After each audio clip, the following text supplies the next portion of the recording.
Adúpẹ́ lọ́wọ́ Ọlọ́run fún ibi tí ó ràn wá lọ́wọ́ dé lórí ìwàásù wa lórí Jésù ní ìdáhùn. A sọ̀rọ̀ lórí Jésù ní ìdáhùn sí ìpamì àbí ìjákulẹ̀ wa. A sọ̀rọ̀ nípa Jésù ní ìdáhùn sí iyèméjì wa. Mo fẹ́ sọ fún wa pé Jésù ní ìdáhùn sí àìlera wa, our disability. Jésù ní ìdáhùn sí àìlera wa. JOHANU orí karùn-ún wọ́n kà láti ẹsẹ̀ ìkíní. Bẹ́ẹ̀ wípé lẹ́yìn nǹkan wọ̀nyí, àjọ àwọn Júù kan kó Jésù gòkè lọ sí Jerúsálẹ́mù. Adágún omi kan sì wà ní Jerúsálẹ́mù létí bóde àgùntàn tí a ń pè ní Bethesda ní èdè Hébérù, tí ó ní ìloro 5. Bẹ́ẹ̀ wípé nínú wọ̀nyí lé ọ̀pọ̀ àwọn abirùn ènìyàn gbé dùbúlẹ̀ sí, àwọn afọ́jú, arọ àti àwọn gbígbẹ, wọ́n sì ń dúró de rírú omi. Torí áńgẹ́lì a máa dígbà sọ̀kalẹ̀ lọ sínú adágún náà, a sì máa rú omi. Lẹ́yìn ìgbà tí a bá sì ti rú omi náà tán, ẹnikẹ́ni tí ó bá kó wọ inú rẹ̀ á di alára dídá nínú àrùnkárùn tí ó ní. Ọ̀kan sì wà níbẹ̀, ẹni tí ó wà ní àìlera rẹ̀ ní ọdún 38. Bí Jésù ti rí i ní ìdùbúlẹ̀ tí ó sì mọ̀ pé ó pẹ́ tí ó ti wà bẹ́ẹ̀, ó wí fún un pé, ìwọ fẹ́ kí a mú ọ lára dá bí? Obìnrin náà dáhùn lóhùn wípé, ọ̀gbẹ́ni, èmi kò lí ẹni tí ìbá gbé mi sínú adágún nígbà tí a bá ń rú omi náà. Bí èmi bá ti ń bọ̀ wá, ẹlòmíràn á sọ̀kalẹ̀ sínú rẹ̀ síwájú mi. Jésù wí fún un pé, dìde, gbé àkéte rẹ kí o sì máa rìn. Jésù wí fún un pé, dìde, gbé àkéte rẹ kí o sì máa rìn. Olúwa dúpẹ́ lọ́wọ́ yín, torí pé ẹ̀yin ni ìdáhùn sí ohun gbogbo. Ẹ ṣé fún gbogbo tí ẹ jẹ́. Mo gbàdúrà pé kí ọ̀rọ̀ yín kí ó lè ran ẹnìkọ̀ọ̀kan wa lọ́wọ́ lónìí, kí agbára tí ń bẹ nínú ọ̀rọ̀ yín kó lè ní ipa rere nínú ayé wa. Jésù, ẹ jọ̀ọ́, tí ẹnikẹ́ni bá wà tó ń gbọ́ ohùn mi lónìí tí kò tíì ní ìgbàlà, kí wọ́n lè di ẹni ìgbàlà lónìí. Tí a bá rí àìlera nínú ẹnìkọ̀ọ̀kan wa lẹ́yìn ìwàásù yìí, Ọlọ́run ẹ jọ̀ọ́, ẹ fàánú gbà wá. Ògo ni forúkọ mímọ́ yín, ní orúkọ Jésù Kristi Olúwa wa. Àmín. Ìtàn yìí jẹ́ ìtàn tí ó máa ń jẹ́ kí èèyàn ronú púpọ̀. Ìpè ọkùnrin kan ti wà lójú kan fún 40 ọdún ó dín méjì.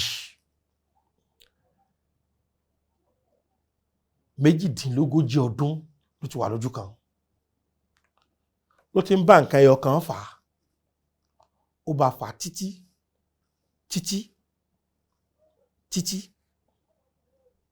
kò sì rí ìdáhùn sí.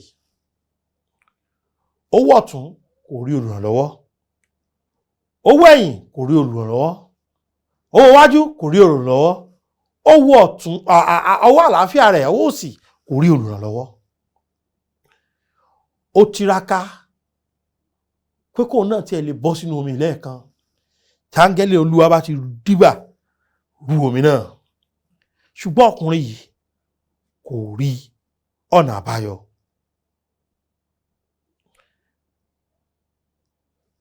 Jẹ́ kí n sọ fún ọ pé nǹkan àkọ́kọ́ tí mo fẹ́ kó yé wa nínú ìwàásù yìí ni pé ọkùnrin náà kò lè tọ́jú ara rẹ̀, kò lè yanjú ìṣòro ara rẹ̀ rárá. Òun gan wí bẹ́ẹ̀ pé ìlè ṣe. Torí wà tí Jésù bí, ẹsẹ̀ keje wípé abirùn náà sì dá a lóhùn wípé, ọ̀gbẹ́ni, èmi kò lé ẹni tí ìbá gbé mi sínú adágún. Ó túmọ̀ sí pé kò lè dára rẹ̀ gbé, kò lè dára rẹ̀ yọ. Ó wù kó gbéra rẹ̀, kóun lè bọ́ lọ́wọ́ tó wà nínú ẹ̀ yìí, kó lè bọ́ lọ́wọ́ tó ń dà láàmú yìí, kó lè bọ́ lọ́wọ́ àti lè rìn yìí. kó lè bọ́ kúrò nínú kó wà lójú kan. Ṣùgbọ́n kò lè dára rẹ̀ gbé rárá ni. Ohun ẹni tí ó gbé òun. Nǹkan kejì ni pé kò sí ènìyàn tó lè gbà á. Ṣé ẹ ráwọn èèyàn, àwọn gan níṣòro wọn. Mo tún máa ń sọ pé o ò dá Jésù ní, o ṣáà ń wá wòlíì kiri. Ọ̀pọ̀lọpọ̀ ẹ̀yin onígbàgbọ́ kò síbi tẹ́ ẹ̀ lè kẹsẹ̀ bọ̀. Bẹ́ẹ̀ ṣe mo yẹn sọ ẹlòmíì sọ pé wàhálà yìí pọ̀, èmi ò ní wàhálà ọ̀pọ̀. Ìnira yìí pọ̀, èmi ò ní ìnira ọ̀pọ̀. Ṣé rí aṣọ àtòkùn ní kálukú fi bò tiẹ̀. Ẹni tó ń sá lọ bá òun gan ní ìṣòro. Ológun tó ń jà ó ní tó ń yọ lẹ́nu. Ìwọ ló rò pé kò ní, nítorí pé kò tí ì sunkún wá bá ọ. Ẹni tó lọ bá pé ẹ fún lówó, òun náà ní nǹkan tó fẹ́ fowó ṣe, tí èyí tó ní lọ́wọ́ ò tí ì ká tiẹ̀.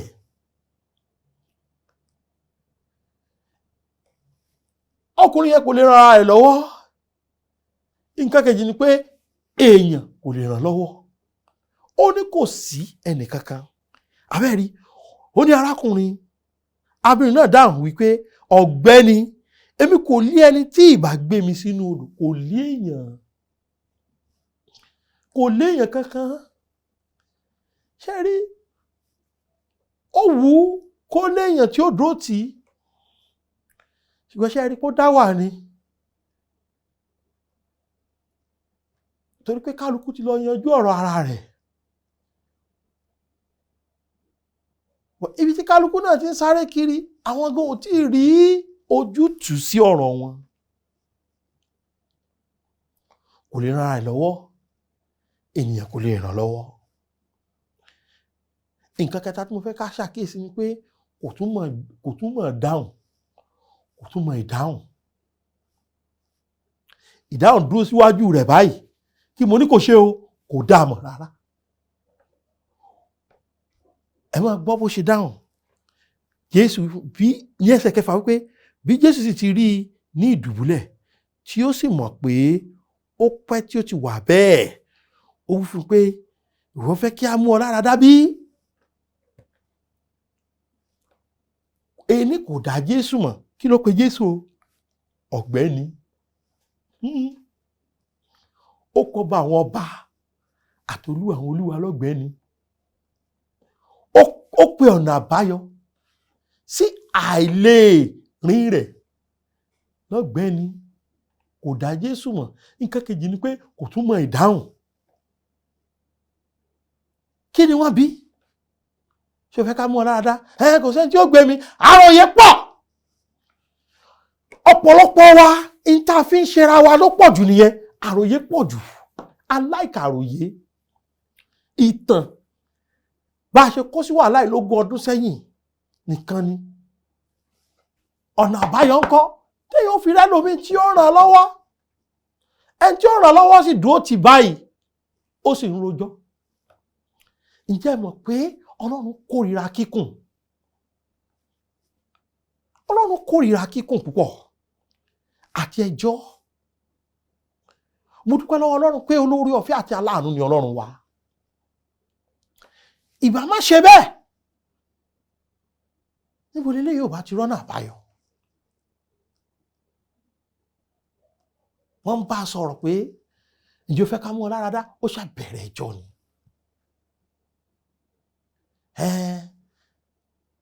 Ẹjọ́ tá a máa ń rò ó ti máa ń pọ̀ jù. N tó ṣẹlẹ̀ sí wa ó ti ṣẹlẹ̀, ṣùgbọ́n ẹn tá a di ẹ̀bi ẹ̀ lé lórí láàmú kọ́kọ́ forí ṣọ́. Bákan náà ni Ádámù.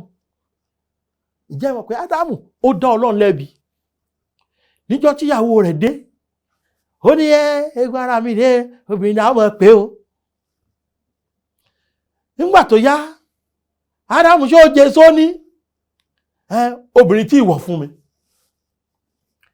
Ẹjọ́ wẹ́wẹ́ ó pọ̀ jù lọ́rọ̀ wa. A lè ràn án lọ́wọ́, àtúnṣe tó ràn án lọ́wọ́, ẹ̀yẹ̀ ká sì tún bí ọ pé ìjọ fẹ́ báyìí.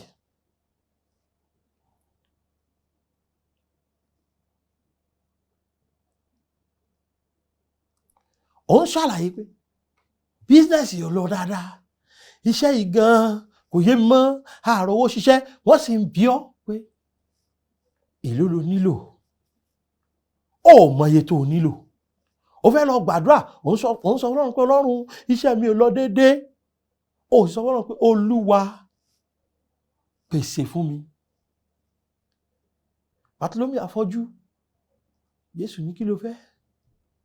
Èmi kí ó lè ríran. In tó ń dà láàmú nìyẹn, in tó fẹ́ nìyẹn. Ó fẹ́ ṣe kí ni? Ó fẹ́ ríran. Kì í ṣe pé Jésù ojú ń dùn mí, ìríran, ìyún kọ́ lọ́rọ̀. Kí ló fẹ́? Kí ló fẹ́? Kí èmi kí ó lè ṣe kí ni? Kó lè ríran. Kí ló fẹ́? Ìjọ fẹ́ ká mú ara dá? Bẹ́ẹ̀ ni, mo fẹ́ rìn. Ó ní ìdáhùn. Kì í ṣe mi ò ríyàn tì mí sómi. Ẹ kí n ràn lọ́wọ́. Ìpè number 1. Jésù ní ìdáhùn. Kí ni tí mo fi mọ̀ pé Jésù ní ìdáhùn? Torí pé ó mọ̀. Ẹ wo ẹsẹ̀ 6 yẹn. Bí Jésù ti rí i ní ìdùbúlẹ̀ tí ó sì mọ̀ pé ó ṣe kí ni o? Ó mọ̀ pé ó pẹ́ tí ó ti wà bẹ́ẹ̀. Kò ṣàjòjì sí Jésù. Kò ṣe nílò láti gbé nǹkan kan jalè kó fi mọ̀nà àbáyọ. Ó rí pé ó ti pẹ́ ń bẹ̀. Ó ti pẹ́ ń bẹ̀. Ọkùnrin ti pẹ́ ń bẹ̀. Ọdún 38 pọ̀. Ǹjẹ́ o mọ̀ pé Jésù mọ àìní rẹ̀? Ǹjẹ́ o mọ̀ pé Jésù mọ àìlera rẹ̀? Ǹjẹ́ o mọ̀ pé Jésù mọ ìyọnu rẹ̀? Kì í kà ṣe pé Jésù mọ iye ìgbà àti àkókò tó ti lò lẹ́nu rẹ̀. Fún ìwọ tó ń gbọ́ Ọlọ́run gbọ́ fún ọmọ, ọdún kìíní, ọdún kejì, ọdún 10, Jésù mọ̀. Mi ní parọ́ pé Jésù ọmọ yẹn kò rí bẹ́ẹ̀. Ó mọ̀ ní tó ń bá fà á. Ó mọ̀ iye ìgbà tó ti ń bá fà á. Jésù nǹkan kẹta fún ọ pé ó mọ̀ ọ̀nà àbáyọ. Jésù mọ̀ pé ó ti pẹ́ tó ti wà bẹ́ẹ̀. Jésù sì mọ̀ ọ̀nà àbáyọ. Ṣé rí àwọn tí Jésù fẹ́ ràn lọ́wọ́, òun làwọn tí ò lè ran ara wọn lọ́wọ́, tí wọn kò sì ní olùrànlọ́wọ́. Kì í ṣe àwọn tó lè ran ara wọn lọ́wọ́ rárá. Ọmọbìnrin tó kọrin yẹn pé ó gbógo fọ́lé òun, ẹ̀gbọ́n bó ṣe sọ ó lóun aláìlénìyàn rárá.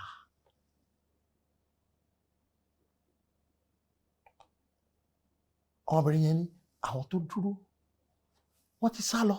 Tó bá jẹ́ èèyàn ni wọ́n ti sá lọ.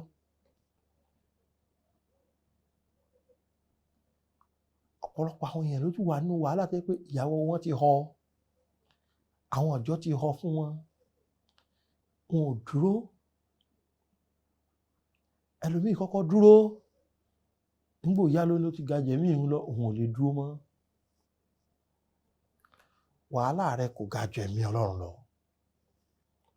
kò ga ju agbára Ọlọ́run lọ. In tó ṣẹlẹ̀ náà ni pé o kò tọ́ ọ lọ, o kò sọ fún ohun tó o nílò. Ipò tó wà nìkan ló ń sọ. Ẹsẹ̀ 8 wípé Jésù wí fún un pé dìde, gbé àkéte rẹ kí o sì máa rìn. Àmọ́ tí Jésù wí fún un, ẹsẹ̀ rẹ nílò okun gbà á, ọwọ́ rẹ nílò okun gbà á. Ṣé rí ọ̀rọ̀ yẹn? Bí lè pé abìnrin náà sì dá a lóhùn. lẹ́sẹ̀kẹsẹ̀ lọ́gán tí Jésù bá fẹ́ ṣe ojú ẹsẹ̀ ni ó ṣe, kò nílò àti àndájọ́ sí. Bíbélì wípé lọ́gán a sì mú ọkùnrin náà lára dá, òun gan mọ̀ pé ẹsẹ̀ ń gba ọkùn. Ẹwẹ́ ẹsẹ̀kẹsẹ̀ yẹn lọ́gán a sì mú ọkùnrin náà lára dá, ó sì gbé àkéte rẹ̀, ó sì rìn, ọjọ́ náà sì jẹ́ ọjọ́ ìsinmi. Ohun tí Jésù ṣe wí fún, dìde, kí ló ṣe? Ó dìde.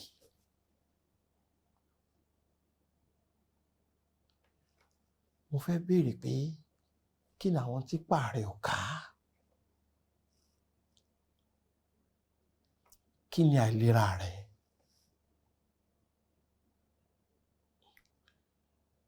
Sórí, bí ọmọdé ni gbogbo wa rí,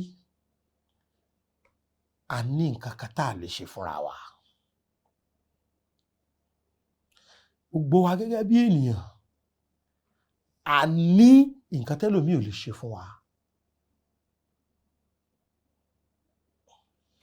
Ǹjẹ́ ẹ mọ̀ pé Jésù ni ìdáhùn?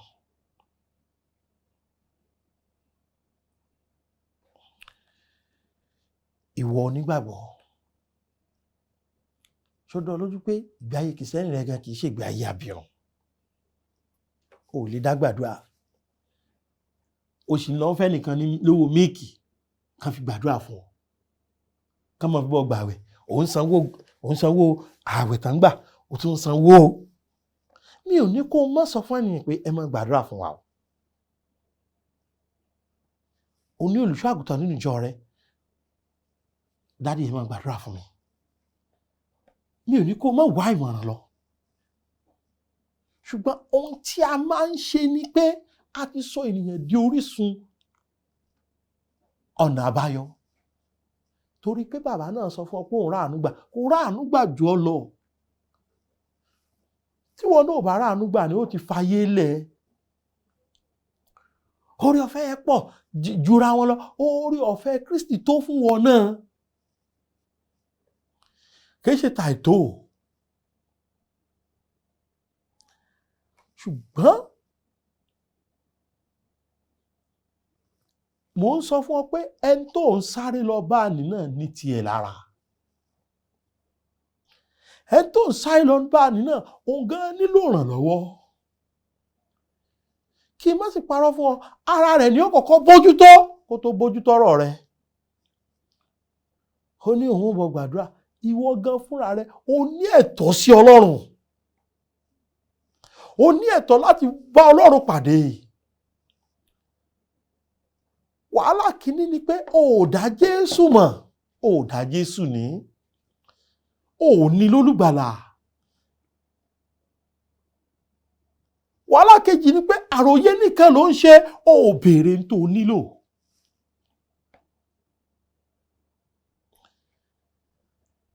Ìdáhùn sí gbogbo àìlera rẹ yìí, pátápátá Jésù Kristi ni. Ọ̀rẹ́ bí Jésù kò sí láyé yìí. Jésù nìkan lọ̀rẹ́ òtítọ́. Ọ̀rẹ́ ayé yìí yóò fi wá sílẹ̀. Ṣùgbọ́n Jésù kò jẹ́ gbàgbé wa. Kò jẹ́ gbàgbé wa. Ọ̀rẹ́ òtítọ́ ni kò jẹ́ gbàgbé wa. Hallelujah. Ṣùgbọ́n Jésù kò jẹ́ gbàgbé wa. O ò lè bá Jésù pàdé kó wà bákan náà. Nǹkan kan gbọ́dọ̀ yí padà. Yóò ṣàtúnṣe kan. Yóò ṣiṣẹ́ agbára kan. Yóò ṣohun ìyanu kan. Ṣùgbọ́n iṣẹ́ agbára tó ga jùlọ tó fẹ́ ṣe, òun náà ni iṣẹ́ ìgbàlà ọkàn rẹ̀. Ó fẹ́ sọ ọ́ dọmọ Ọlọ́run. Ó fẹ́ sọ ọ́ di àjogún pẹ̀lú rẹ̀. Ó fẹ́ sọ ọ́ di ẹni tó ní ilé ní ọ̀run. Ó fẹ́ sọ ọ́ dẹni ìgbàlà. Ó fẹ́ sọ ọ́ dẹni ìrètí. Ó fẹ́ sọ ọ́ di tiẹ̀ pátápátá. ohun tó sì náà ni pé kó gba Jésù Kristi lólùgbàlà. Sórí ohun tó sọ á dá láìlera náà ní ẹ̀ṣẹ̀. Ohun tó sì lè mú ìgbàlà wá òun ni ọmọ Ọlọ́run, torí Bíbélì wípé nítorí ìdí èyí lọmọ Ọlọ́run fi wá sáyé láti pàṣẹ èṣù run. Èṣù ti tàn bàbá ńlá wa jẹ àti jogún àgọ́ ẹ̀ṣẹ̀. Ọmọ Ọlọ́run ti wá sáyé kémi àti yín lè di ẹni ìgbàlà àti onírètí. Wá gba Jésù lónìí. Ó bọ́ lọ́wọ́ ìgbé ọ̀run àpáàdì. Ó sì jẹ́ ọmọ Ọlọ́run. Ṣé ó gba Jésù? Pè sínú ọkàn rẹ̀ pé Jésù ṣàánú èmi ẹlẹ́ṣẹ̀, kí o sì gba ọkàn mi là. Mo gbà ọ́ sínú ọkàn mi gẹ́gẹ́ bí Olúwa àti olùgbàlà ọkàn mi. Jésù, mo dúpẹ́ torí pé o ti di olùgbàlà mi lónìí, pé mo sì ti di ẹni tó ní ìrètí. Ògo ni forúkọ mímọ́ yín. Jésù Olúwa wa. Àmín. Ẹ ṣé Ọlọ́run bàbá wa fún gbogbo ọkàn tó ní àìlera kan tàbí òmíràn tí ẹ̀yin Ọlọ́run nìkan lè bójútó. Èmi ò lè bójútó àìlera ẹnikẹ́ni. Mo gbàdúrà pé kí ọwọ́ ẹ̀yin Jésù kó lè kan àwọn àìlera yìí, kí wọn kí ó sì lè mọ̀ pé ẹ̀yin nìkan lórísun ìmúláradá.